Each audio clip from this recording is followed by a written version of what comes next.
मैं मोहम्मद तजम्मुल अली ख़ान। आज हम आपके दरमियान में शहर की मशहूर मरूफ शख्सियत जिसे लोग अयूब ख़ान के नाम से जानते हैं, और ये नाम शहर हैदराबाद के लिए ही नहीं, तेलंगाना के लिए, आंध्र प्रदेश या हिंदुस्तान कह सकते हैं आप, कोई नया नाम या नहीं है। ये एक जाना पहचाना नाम है। सियासी हलक़ों में, मजहबी हलक़ों में, समाजी हलक़ों में ये नाम अच्छी तरीके से जाना जाता है। हम अयूब ख़ान साहब के पास आज आए हैं, मुलाकात कर रहे हैं। तो अयूब ख़ान साहब जो 1990 से हमेशा आवाम के दरमियान में रहे, ज़मीन से जुड़े रहे और आवाम के हुकूक़ के लिए लड़ते रहे, जिसमें उन्हें कई मुश्किलात का भी सामना करना पड़ा और कई चीज़ों की दुश्वारियों को सहना भी पड़ा। फिर भी वो डटे रहे, अपनी जुस्तजू और अपने काम से जुड़े रहे, और आज भी वो इसी काम से जुड़े हुए हैं। उनके घर से आज भी हज़ारों लोग मुस्तफ़ीद हो रहे हैं अपनी मकासद के लिए, अपनी ज़रूरियात के लिए, जो है जिसमें समाजी खिदमत है, लोगों की तीमारदारी हो, लोगों की ज़रूरतें पूरी की जा रही है। और इनके नाम से कई चीज़ों के घरेलू मसाइल, जहाँ आजकल बहुत ज़्यादा इश्यूज़ हो गए हैं डोमेस्टिक वायलेंस के, घर काउंसलिंग्स की जो ज़रूरत पड़ रही है, तो उसमें भी आपका जो है अहम रोल अदा किया जा रहा है। क्योंकि हम देखते आ रहे हैं उलमा व मशाइखीन के पास हो या जामिया निज़ामिया में हो या फिर कई और दीगर दीनी मदारिस में भी हम जा रहे हैं, तो वहाँ पर जो है नौजवानों के, लड़कियाँ और लड़कों के मसाइल आ रहे हैं। उसके बाद फिर काउंसलिंग करके इन्हें समझाने की ऐसे हर कोई खासिर है। आखिरकार पुलिस डिपार्टमेंट के पास जाया जा रहा है, तो वहाँ पे भी पुलिस डिपार्टमेंट में भी उनकी हुदूद है कि वो एक हद तक समझा के फिर कोर्ट को रुजू कर देते हैं। तो वैसे मामलात में ये असर रसूख रखने वाली शख्सियत आज आवाम के कई एक घरों के मसाइल को अपने असर रसूख से सुलझा रहे हैं, समझा रहे हैं और कई मसाइल हल करवा रहे हैं। तो आइए इसी सिलसिले में हम अयूब साहब से बात करते हैं कि वो आज के नए जनरेशन और आज के इस बिगड़ते हुए माशरे में वो अपना पैगाम क्या देना चाहते हैं हमारे चैनल्स के ज़रिए। अयूब भाई, आपका इस्तकबाल है हमारे चैनल में। आप नशे व फराज हैदराबाद शहर और हिंदुस्तान का देखते आए हैं, कई ऊंच नीच, कई अच्छाइयाँ और बुराइयों का सामना करते आए हैं। हम चाहते हैं कि आप हमारे चैनल के ज़रिए आज की नई नस्ल को जो है अपना मैसेज दें। बिस्मिल्लाहिर्रहमानिर्रहीम, अस्सलाम वालेकुम वरहमतुल्लाहि वबरकातुहू। मैं नौजवानों से और ज़ईफ़ लोगों से और जिसके बच्चे जो नौजवान हैं उनके माँ बाप से मैं रिक्वेस्ट करता हूँ कि ख़ुद भी नमाज़ पढ़े फजर की, और अपने बच्चों को, अपने बच्चियों को, अपने जो बूढ़े बड़े हैं उनको भी नमाज के लिए उठाएं और नमाज की ताकीद कीजिए। क्योंकि आप जब फजर की नमाज़ पढ़ते हैं तो सबसे पहले शैतान के ऊपर जीत आपकी होती है, नमाज़ पढ़ने वाले की, और दिन आपका अल्हम्दुलिल्लाह अच्छे से अच्छा गुजरता है। अगर आप इशा की नमाज़ पढ़ के सोते हैं तो पूरी रात अच्छी गुजरती है। और नमाज हर तमाम बुराइयों को रोकने वाली एक दवा है।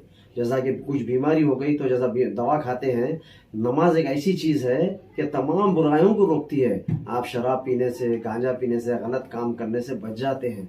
इसके वास्ते इशा की नमाज़ पढ़िए और अपने औलाद को भी पढ़ाइए, अपन भी पढ़िए। और अपने जो बच्चियां हैं, अभी हमारे भाई साहब बोल रहे थे कि हर जगह पे जो मियाँ बीवी के झगड़े चल रहे हैं, मेरे भाइयों, इस झगड़े चलने की वजह है कि अपनी गलती, अपने अमाल, अपन जो अपनी औलाद को जो दे रहे हैं वो अपनी औलाद जाके कर रही।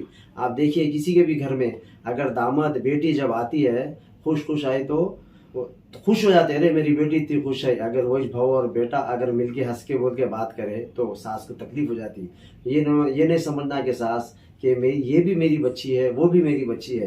हर सास का काम है कि अपनी बच्ची समझना, और हर बहू का काम है कि मेरी वालदा है, ये मेरे वालिद है, ये मेरा घर है बोल के रहे तो इंशाअल्लाह ज़िंदगी में कोई परेशानी नहीं आती।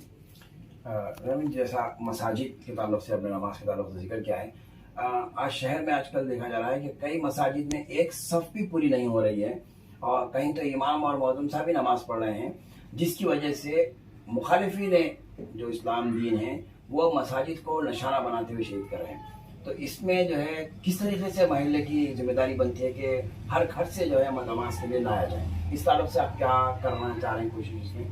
हैदराबाद में लाखों मुसलमान बच्चे हैं, नौजवान बच्चे, ज़ईफ़ हैं, बूढ़े हैं, यंग है, सब है, हर किस्म के हैं।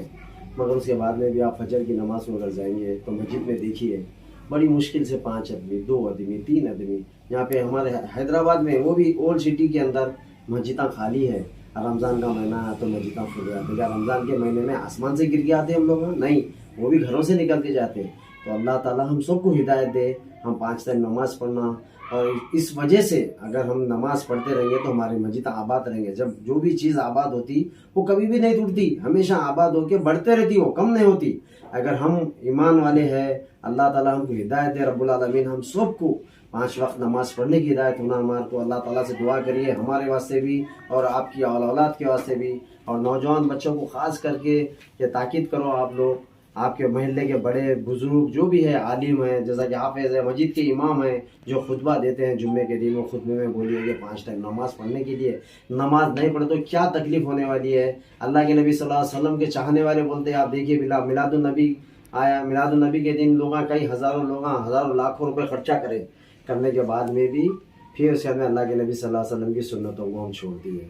फिर हम अल्लाह के नबी के चाहने वाले कैसा हो सकते? अल्लाह के नबी का चाहने वाला वो हो सकता है जो अल्लाह के नबी ने फरमाया, जो अल्लाह के नबी ने करा, जो अल्लाह के नबी करो बोले, वो करने वाला ही अल्लाह के नबी का चाहने वाला था। अल्लाह के नबी सल्लल्लाहु अलैहि वसल्लम बोले, नमाज मेरे आँखों की ठंडक है, तो हम नमाज पढ़ना चाहिए। हम नमाज पढ़ने की वजह से मस्जिद आबाद रहते हैं। जो मस्जिद आबाद ही करेंगे तो आपकी मस्जिद नहीं टूटेंगी, ना आपकी मस्जिद को कोई तोड़ने वाला देखेगा। आप खुद मस्जिद को तोड़वा रहे हैं क्या? हम उनके दूसरे तोड़ने वाले नहीं हैं। आप नमाज नहीं पढ़ने की वजह से मस्जिद टूट रही, फिर आप हथेली लेके रोड पे निकलना ये गलत है। आप वो 5 टाइम नमाज पढ़ो, कुरान पढ़ो, इंशाअल्लाह अल्लाह ताला आपके घरों में खैर बरकत देगा। आप लोगों के पास जाते हैं मांगने के वास्ते, मेरे को ये दे वो दे, वही चीज़ अगर अल्लाह से मांगे तो अल्लाह बेशक इंशाअल्लाह अल्लाह आपको हर चीज़ नवाजने वाला है। पहले हमारी औलाद को बोले 5 टाइम नमाज पढ़ो, कुरान पढ़ो, इंशाअल्लाह आपके घर में कोई परेशानी नहीं आएगी। आपकी बच्ची को नमाज पढ़ना, कुरान पढ़ना। बीवी फातिमा को अल्लाह के नबी सल्लल्लाहु अलैहि वसल्लम ने क्या ताकीद की थी, वो बीवी फातिमा की ज़ाती ज़िंदगी के बारे में बताइए। इंशाअल्लाह आपके बच्चे घर में नहीं बैठेंगे, आपके बच्चे घर में नहीं बैठेंगे इंशाअल्लाह। अयूब भाई, जैसा अभी आपने बताया कि मसाजिद कोई और नहीं तोड़ रहे हैं, हम तोड़ रहे हैं, जिसकी वजह से, क्योंकि मसाजिद को हम गैर आबाद रखने से मसाजिद टूट रहे हैं। तो इसी तरीके से मैं आपको इसी सवाल से जोड़ूंगा कि नाज़रीन, जिस तरीके से नबी करीम सल्लल्लाहु अलैहि वसल्लम की शान में गुस्ताखी हो रही है, तो इसके सबब भी हम ही लोग हैं। जैसा कि चंद दिन कबल ही रबीउल अव्वल के महीने में देखा गया, शहर के अंदर नौजवानों की करतबबाजी, बेइंतहाई बेहूदगी का मुजाहरा, और जो है नमाज और असा की अज़ा हो रही थी, उसके बावजूद भी रक़्स और डीजे चल रहा था। तो ये जब हम बताते हैं, जब ये देखते हैं, तो गुस्ताखान रसूल हमसे ये सवाल करते हैं कि जब आपकी शान कहाँ गई थी, जब इस तरीके से अज़ा और नमाज के टाइम पे गुस्ताखी और बाजा बज रहा था। जब हम एतराज़ करते हैं कि मस्जिद के सामने से बाजा ना जाएं, जबकि हमारे लोग बच्चे डीजे बजाते हुए अज़ा और नमाज के टाइम पे लेके गए। इंशाअल्लाह जो भी ये न्यूज़ देखेंगे और अल्लाह ताला उनको हिदायत देगा, इंशाअल्लाह अगले साल मिलादुन नबी के वक़्त कोई भी डीजे वीजे नहीं लग जाएगा। अपने अपने बस्ती में, अपने अपने मस्जिदों में बैठ के अल्लाह के नबी सल्लल्लाहु अलैहि वसल्लम पे दुरूद भेजेंगे, और जो मासूम यतीम बच्चे हैं उनको ऐसे खाने का इंतज़ाम कराएंगे, जो बीमार हैं उनके दवाओं का इंतज़ाम करेंगे इंशाअल्लाह। जो डीजे में पैसे खर्चा करे, जो गैर ज़रूरी पैसे खर्चा करे, वो पैसे अच्छे कामों में लगाएंगे, हलाल कामों में लगाएंगे, हराम कामों से बचाएंगे, जो उससे अल्लाह के नबी सल्लल्लाहु अलैहि वसल्लम आपके चाहने वालों की गिनती में आएंगे। आप अगर डीजे लगाएंगे या नाचेंगे या पुंगी बजाएंगे तो अल्लाह के नबी सल्लल्लाहु अलैहि वसल्लम के चाहने वालों में नहीं आएंगे। अल्लाह के नबी सल्लल्लाहु अलैहि वसल्लम कभी म्यूज़िक पसंद नहीं करे। और तकरीबन हमारे भाइयों को ये कहना चाहता हूँ मैं, रात में जब सोते हैं तो मोहम्मद रफ़ी साहब के गाने सुनते हैं या किशोर कुमार के गाने सुनते हैं सोते हैं।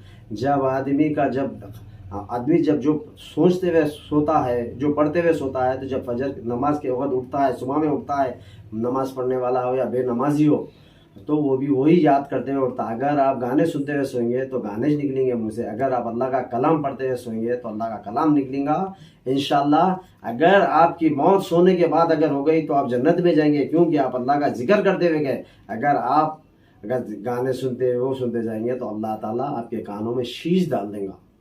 अल्लाह हमको इस सब चीज़ों से महफूज रखे रब्बुल आलमीन। हमारे भाई जो गलत कर रहे हैं अल्लाह उससे भी हिफाजत करे हम सब मोमिनों की। नाज़रीन, अभी अयूब साहब का जो बयान हम सुन रहे थे, देख रहे थे, इससे यही मैसेज जा रहा है कि अल्लाह ताला ने जिस तरह से कुरान में फरमाया है कि तुम मेरे नायब हो ज़मीन पर और मेरे दिए हुए पैगाम को तुम्हारा फर्ज है पहुँचाना। अब कोई नबी आने वाले नहीं है और कोई किताब और कोई मौजिज़ा आसमान से उतरने वाला नहीं है, लेकिन सिर्फ हमें ही वह काम नबूवत वाला आगे लेके चलना है। اور ہمارے ایوب صاحب سے بڑی خوشی ہوئی کہ آپ نے اس کام کو اٹھایا ہے. اللہ آپ کے ساتھ اس میں کامیابی عطا فرمائے. آمین. اور آپ جس طریقے سے مساجد کو آباد اور دین کی طرف نوجوانوں کو راغب کرنے کا جو مشن لے کے اٹھے ہیں اس میں ہمارا ساتھ رہے گا آپ کو. آمین. اور ہم آپ سے دعا کرتے ہیں کہ اللہ آپ اس سے جڑیں اور آپ اس تعلق سے کیا کیا پہل آگے پروگرام رکھیں کہ یہ مشن جو ہے آپ جو جوڑے ہیں مساجد سے نوجوانوں کو, اس میں کہاں پر آپ نے کتوں سے بات کی اور کہاں پر اپنے حلقے سے ہٹ کے بھی کہیں دوسرے حلقوں میں کام کر رہے ہیں کیا؟ انشاءاللہ میں ہر جگہ پہ کام کرتا ہوں. میں جس جگہ پہ بھی ہمارے بھائیوں سے ملاقات ہوتی میرے کو تقریباً میرے بھائیاں چاہنے والے ہیں الحمدللہ, اور میرے چاہنے والے جو بھی ہے میرے بھائیاں اور میرے کو دیکھنے والے جو بھی ہے انہوں بھی 5 وقت نماز پڑھے, قرآن پڑھے, اللہ سے گناہوں کی توبہ کرے. اللہ تعالیٰ ہم سے جو رات کے اندھیرے میں دن کے اجالے میں نادانی میں مجبوری میں جو ہم سے گناہ کبیرہ گناہ صغیرہ اللہ اسے معاف فرما دے. ہمارے دل و دماغوں میں بھی جو گناہ کبیرہ گناہ صغیرہ اللہ تو اسے بھی معاف فرما دے. ہمارے دیکھنے میں, ہمارے سننے میں, ہمارے بولنے میں جو گناہ ہوگا اللہ اسے بھی معاف فرما دے. ہم سب گناہوں کے طرف سے بچنا اور نیک کاموں کے طرف جانا, 5 وقت نماز پڑھنا, تمام برائی ختم ہو جاتی. اور ہمارے بھائیاں ایسا کرتے ہیں, نماز پہ جاتے ہیں, کوئی بھی بزرگ کے پاس جاتے بیٹھتے, اچھی بات ہے جانا, مگر کوئی بزرگ کو ایک تسبیح دیتے یہ پڑھو 101 مرتبہ, وہ پڑھو 200 مرتبہ, وہ پڑھو 1000 مرتبہ, تو ہمارے بھائیاں نماز پڑھتے ہی وہ پڑھنا چالو کرتے. اچھی بات ہے, پڑھنا ہے, مگر اللہ کے نبی صلی اللہ علیہ وسلم اپنی بیٹی کو کیا دیے تھے, کیا بولے تھے اپنی بیٹی کو, بیٹی ہر نماز کے بعد 33 مرتبہ سبحان اللہ, 33 مرتبہ الحمدللہ, 34 مرتبہ اللہ اکبر پڑھو. بولے اللہ تعالیٰ, اللہ کے نبی صلی اللہ علیہ وسلم بولے کئی ہونٹاں خیرات کرنے کا ثواب, کئی غلاموں کو آزاد کرنے کا ثواب ملیں گا. بولے تو ہم یہ سب تسبیح کو چھوڑ کے ہم دوسری طرف جاتے, کیا ہم توبہ کرتے, ہاتھ سے توبہ کرتے, ہاتھ سے کوئی توبہ نہیں ہے. استغفر اللہ ربی من کل ذنب واتوب الیہ پڑھو. اگر آپ کے گھر میں کھانے کی تنگی ہے تو سبحان اللہ و بحمدہ, سبحان اللہ عظیم و بحمدہ استغفر اللہ. اللہ تعالیٰ رزق کا انتظام کر دیتا ہے انشاءاللہ.